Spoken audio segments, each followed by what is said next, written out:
hate crimes embody a unique type of evil. It's really a unique brand of evil.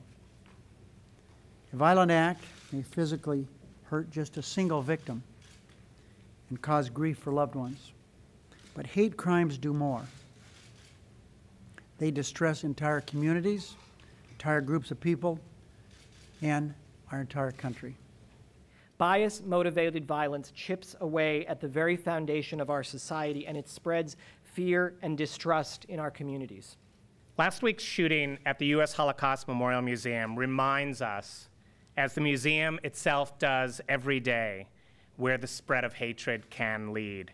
This evil attack at the very place that was created to remember and teach about evil in the world is an immediate reminder that words of hate matter, that we can never afford to ignore racism and bigotry. Words of hate can become acts of hate. Words have consequences, and hateful words have hateful consequences. Lives are literally hanging in the balance. Sadly, hate crimes are rampant and they're growing. The Department of Justice estimates that hundreds happen every day.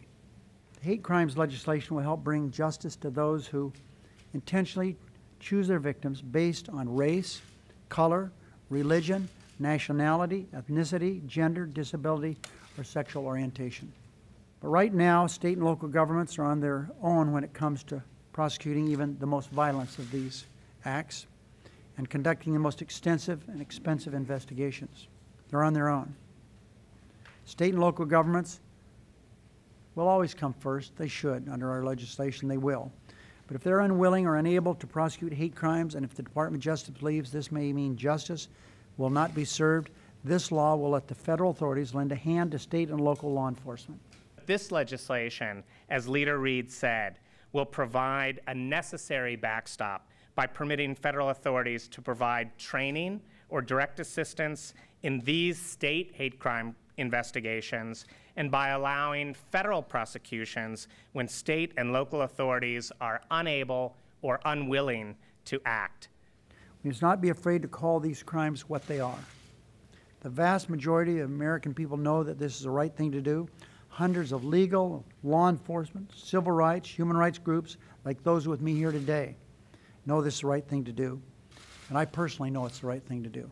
Hate crimes will simply not go away if they're ignored. We must address the consequences of hate violence and give local law enforcement the tools they need to investigate and to prosecute these violent acts of bigotry. Passage of this bill is a civil rights priority. People should not live in fear of being attacked simply because of who they are or what they sound or look like.